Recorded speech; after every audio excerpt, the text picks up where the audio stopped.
Next on MT10 News, there are new charges in the Holly Bobo case. Twins were found dead in their Chattanooga home and were possibly there since 2011. And a Kroger's will expand from a grocery store into a full retail store. All those stories and more on MT10 News. Your news starts right now.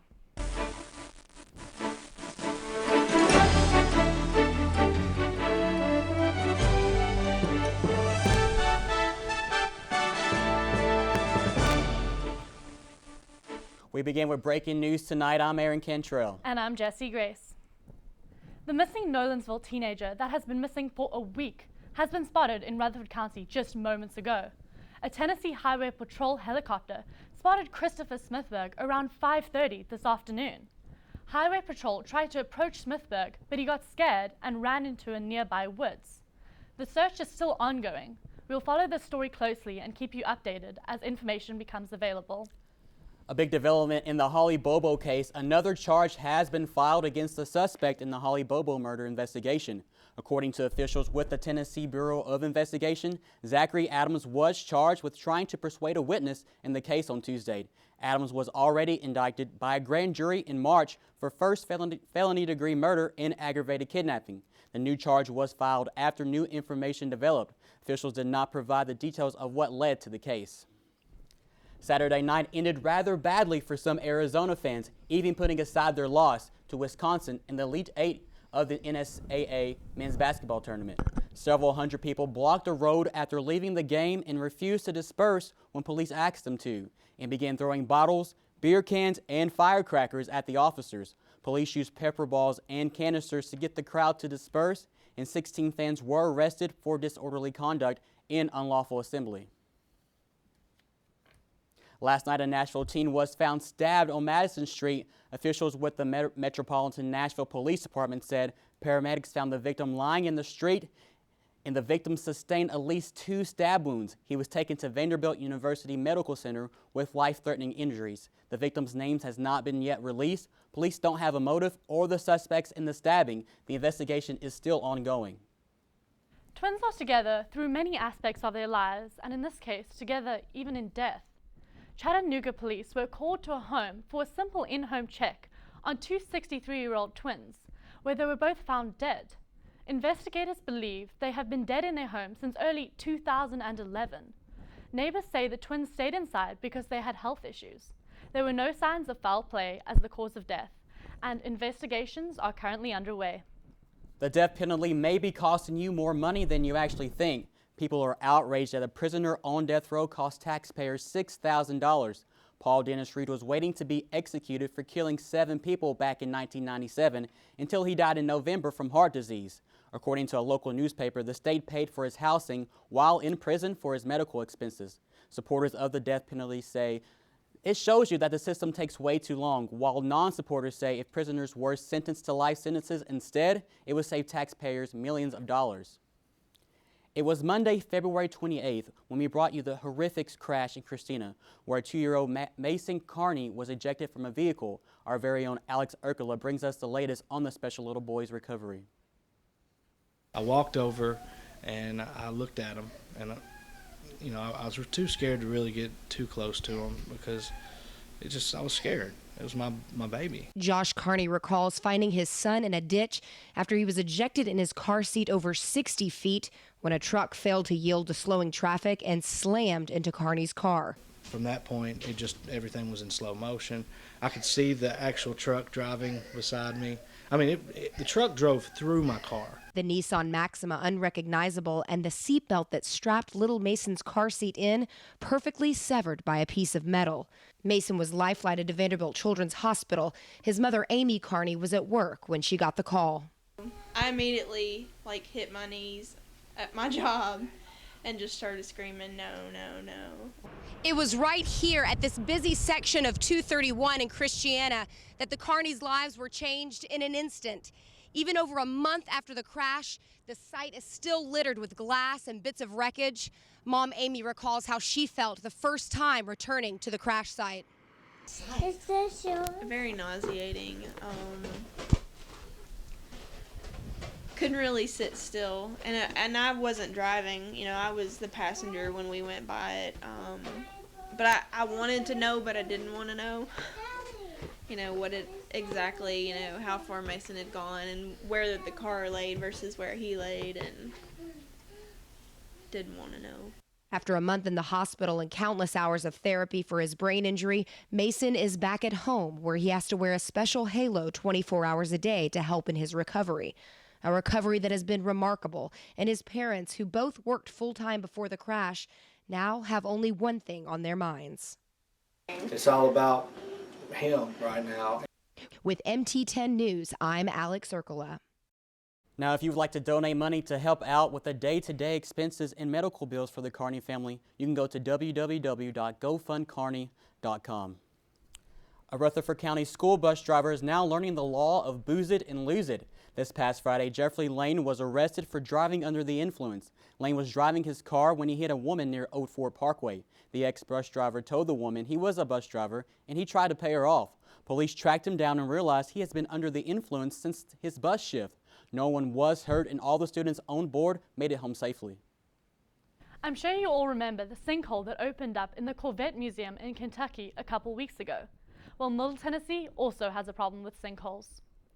There have been multiple cave-ins in the last couple of weeks around the Greenway Trailhead off Medical Center Parkway. Holes form underground which allow soil to sink through, causing the sinkholes.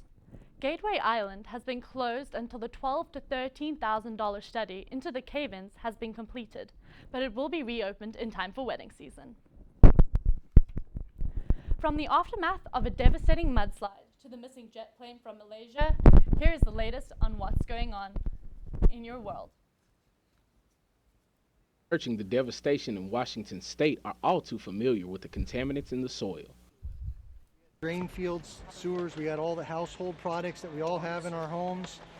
Those have been spilled. The U.S. Army has set up a decontamination station where crews can clean off. It isn't just the officials they're worried about. There's a potential to impact the rest of the county as well. We're worried about dysentery, we're worried about tetanus, we're worried about contamination. The last thing we want to do is take any of these contaminants out of here and take them into town, take them back to our families. Even search dogs get a thorough washing at the end of the day. A tattered American flag found in the debris hangs near one of the sites as crews continue to work through the dirt, the mud, and the rubble. Rain has been a constant problem, soaking the debris fields and some areas forming ponds that are too large for searchers to work through. They're waiting for them to drain naturally before they can get into those areas. However, they were able to make progress in the other areas of the debris field. The number of unaccounted isn't nearly as high as it was a week ago, but it still leaves some families without any answers. It's been 22 days and still no sign of that missing Malaysian airline jet. Ships and aircraft have been scouring the Indian Ocean, looking for the plane and the 239 people who were on board when it first disappeared. Yesterday, the crew aboard a Chinese search plane said it spotted an orange suspicious object suspected to be a life vest from the airliner. Today, according to China's state-run CCTV, it was only a dead jellyfish. Meanwhile, some Chinese families of Flight 370's passengers are frustrated with Malaysian officials. They had a news conference earlier in Malaysia demanding that the Malaysians provide, quote, the truth to the whole world on the fate of the missing plane. MT10 News will continue to bring you the latest on the situation in Malaysia. Still ahead on MT10 News, are you moving to Colorado for medical marijuana? The National Guard Association of Tennessee officially opened their 85th annual conference. That's coming up next on MT10 News. Medical marijuana is causing many people to move closer to Colorado. A U.S. Army veteran and his wife are moving from their home in Clarksville to Colorado so the veteran can get medical marijuana to treat the pain from his injuries when he was in Afghanistan. Doctors want to put him on pain pills, but he doesn't want to end up addicted to the drugs.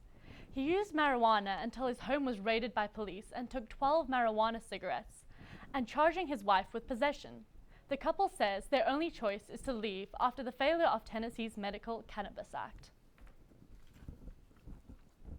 In other news, whiskey maker George Dickel is suing to overturn a Tennessee law that requires liquor to be stored in or around where it is distilled.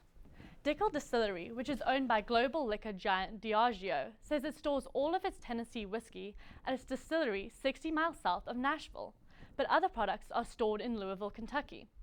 Diageo led the effort to overturn a year-old law enacted at the hands of Jack Daniels, which is owned by a Louisville-based corporation and is located just 15 miles down the road from the Dickel Distillery.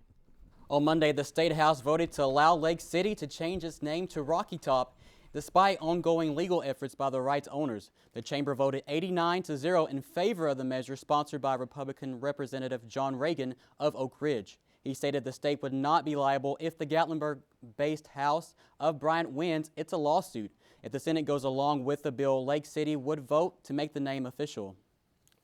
Friday in Murfreesboro, Rutherford County members of the National Guard Association of Tennessee officially opened their 85th annual conference. Around 1,000 of the state's Army and Air National Guard officers were present at the Embassy Suites Murfreesboro Hotel and Convention Center. To make things even better, the 129th Army Band performed Saturday before members of the state congressional delegation speech.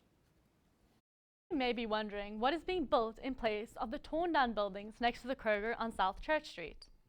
Instead of a new business, Kroger will be expanding its walls, going from a grocery store to a full retail store. The store hopes to cater to a larger market, offering customers almost everything they need in just one stop. The new Kroger Marketplace plans to be completed in the next year and will compete with other larger retail stores. There's a saying, why not use something if you already have it? And that is just what the Murfreesboro Police Department is doing. The department will be relocating to the old Murfreesboro Medical Clinic building on North Highland Avenue. According to Police Chief Glenn Chrisman, the designing phase is set for April of this year, with construction beginning sometime in 2015. The building downtown will still be used as office space. Still to come on MT10 News, an MTSU track player breaks a record. And the MTSU golf team finishes off big. Shelby Anderson has that just ahead in sports. Severe weather poses a threat for us here in Middle Tennessee. Find out when it will arrive after the break. We have an update to that breaking news story we told you about at the beginning of our broadcast. Christopher Smithberg was actually spotted in the Smyrna area. Search efforts have now focused to a wooded area where he was last spotted by a homeowner near the area. Stay tuned for MT10 News for the latest information on this story. Jesse, Well, I don't know about you, but I'm really enjoying this nice weather. I am too. It was great to actually wear shorts today. Well, Erin Thomas joins us now with a look at tonight's weather. Thanks, Jesse. Now today we actually reached the 80s. We've not seen temperatures in the 80 degrees since October 30th. That was last year. Now our current conditions are showing that we see clear skies, 74 degrees, and the precipitation's at 0%. We do have a slight breeze to the southwest at 5 miles per hour. Now the record high on this day was 86 degrees. That was in 1978. Record low was only 21 degrees. That was in 1923. And if we take a look at your current weather story now, of course, we did have those clear skies.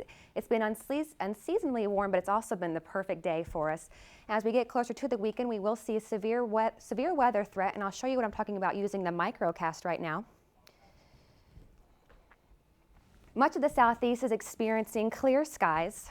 We do have some cloud buildup to the north of us, but as we move into tomorrow morning, we will start to see that cloud coverage build up, and the bulk of the rain will be to the north of us.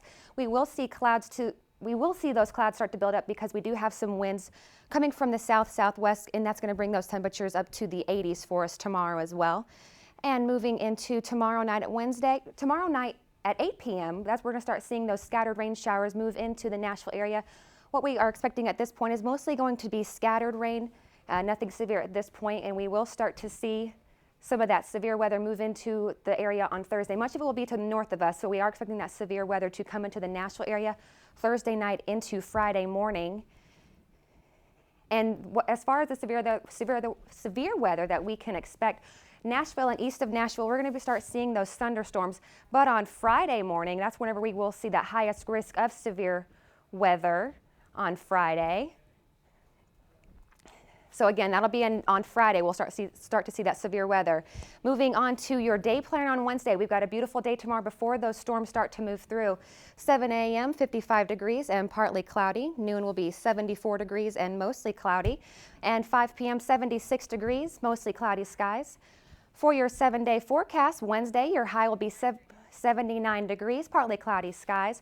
Thursday and Friday will be that severe weather I was telling you about. Thursday is going to be 80 degrees. Again, unseasonably warm. We're going to start to see that cold front move through on Friday with temperatures in the upper 60s. Saturday and Sunday, very similar days. Partly cloudy skies, temperatures in the mid 60s. Monday, chance of rain, 65 degrees. And on Tuesday, partly cloudy skies and 57. Back to the desk. Thanks, Erin. Still to come on MT10 News, Major League Baseball has their opening. Listen to this, a hitting coach breaks his leg in his opening pitch. That's ahead on MT10 News. Spring is here and it's finally baseball season. I know, Jesse, I personally don't really care for baseball, but right now Shelby Anderton joins us now with a look at MT10 Sports. Our high school player of the week comes from the baseball diamond, and even though the sport is dominated by Riverdale, it is their opponent that earns the honor. Penn Moore, Oakland High School's first baseman, was the key to handing the Warriors their first regular season loss with an impressive hitting showcase. Moore drove in the first 3 runs of the game in the first 4 innings and also crossed the plate himself for a score to put the Patriots up 4-0 and never gave back the lead. Moore also received help from his team's defense, but it would be difficult to imagine the Patriots knocking off the team without his performance. The Middle Tennessee men's golf team finished 3rd overall at the FAU Solomon Autism Championship this weekend. Senior Lucas Armstrong had a career best round of 66. He led the Blue Raiders throughout the tournament and finished 3rd overall. Senior Jordan Jennings also finished well, shooting a 70 in the final round on Sunday. The men's golf team will be back in action this Friday through Sunday at the Mason Rudolph's Championships in Franklin. The Middle Tennessee soccer team defeated Martin Methodist 3-0 in their spring opener on Saturday. The team kept possession of the ball through the majority of the game. Sophomores Tori Hawkins and Bree Jasnick, along with freshman Angie Lai, scored the 3 goals for the Blue Raiders. The team played well despite the cold and windy temperatures, and the Blue Raiders will be back in action this Saturday against Tennessee Tech. Spring is here, and in sports, that means a few things, a big one being the kickoff of Major League Baseball. All eyes will be on defending champs as they didn't get off to a great start. The Red Sox dropped their first game to the Orioles. A couple of games were decided by just a run, including the St. Louis Cardinals, currently top of the power rankings, who squeezed out a victory against the Reds. The Pittsburgh Pirates also won with a score of 1-0 on a 10th inning home run by Neil Walker. And of course, local favorite, the Braves, dropped their first game to the Brewers 0-2. It has been a bizarre start to the 2014 MLB season, plagued with some odd injuries, and another one worked its way into opening day. Los Angeles Angels hitting coach Don Baylor suffered a fractured right femur during the opening pitch of the team's first game. Vladimir Guerrero threw the first pitch. Nothing seemed out of the ordinary until Baylor was unable to stand up. The 64-year-old coach was diagnosed with multiple myeloma cancer that attacks bone marrow, creating soft spots in his bones, which can make them easier to break. Baylor was set for surgery earlier today, and we wish him the best recovery. The Middle Tennessee men's track team finished the Yellow Jacket Invitational with 2 first-place finishes and 4 personal best times. Eluid Ruddo broke his own school record in the 800-meter with a time of 1 minute and 47 seconds. Shadrach Medalong claimed first in 3,000-meter steeplechase. Thanks, Shelby. One Middle Tennessee State University alum is making his presence known in the Nashville country music scene. Last week, Grammy Award-winning songwriter Luke Laird hit the stage during 10 Pound South. 10 Pound South is an annual songwriting festival put on by the Nashville Songwriters Association International. The 5-night event brought out over 300 songwriters to showcase their talents across Nashville. Laird has had #1 hits with Carrie Underwood, Eric Church, and Chris Young, who is also an MTSU alum. He earned his Grammy from the work he did on the album Same Trailer, Different Park by Casey Musgraves. I didn't think when the Grammys come around, oh yeah, you guys might win a Grammy, because just looking at the category, I was like, if this happens, that would just be a miracle. And it did, and it was my first time to go to the Grammys, and to get to win one was. Graduated back in 2001 with a degree in the recording industry management. He will be on MTSU's campus tomorrow. We all know of Darth Vader as the villain from Star Wars, but now the Sixth Lord has plans to run as the Ukraine president. Darth Vader has been chosen as the official candidate for the Ukrainian Internet Party. The unnamed costume Vader is known for taking part in the winter protests while being followed by his faithful stormtroopers. In November of 2013, Vader was carried by his stormtroopers to media reports. Vader has also reportedly demanded a plot of land to park his spaceship. Ukraine will hold its presidential election on May 25th. Vader announced over the weekend that if he is elected, he will restore glory to the downtrodden nation and make an empire out of a republic. Now, Jesse, I didn't know if you get to go down to Nashville to see the 10 Pound South Festival, but it was pretty amazing. Unfortunately, I didn't. I really wish I could have seen that. But here's Erin with another look at tonight's weather. Thanks, Jesse. Here's a look at your final week up ahead. We will see partly cloudy skies on Wednesday, 79 degrees. Thursday, that severe weather is going to start to move in, so we will see a 50% chance of rain. That'll mostly be in the evening hours. Again, unseasonably warm. Temperatures will be in the lower 80s. Friday, that's whenever we're going to see the biggest. Friday, we're going to start seeing the highest risk of those severe weather. And we're going to see that cold front come through, so temperatures will be 68 degrees on Friday. Lows will drop down back into the mid-40s. Saturday and Sunday, we will see 64 degrees, mid-60s on Saturday and Sunday with partly cloudy skies. Temperatures will drop back down into the 40s, of course. Monday, a slight chance of rain again, 50% chance at this point, nothing severe. Temperatures will be in the mid-60s as well. Tuesday will be 57 degrees, partly cloudy skies on Tuesday. Now, I did snap a photo of the campus today. This is actually the quad at MTSU, and you can see that we had a gorgeous day, clear skies, and the students were out studying, even eating their lunch outdoors, and they were really enjoying this weather that we had today. Now, if you do have a photo that you'd like to share with me, I do ask that you submit it to my Facebook page by going to www.facebook.com/AaronThomasMT10. And if you don't mind, just include your city location on that, and that way you will have a chance to be featured on air here at MT10. And if you also follow my page, you'll also see the latest weather conditions and news stories. Let's take it back to the desk.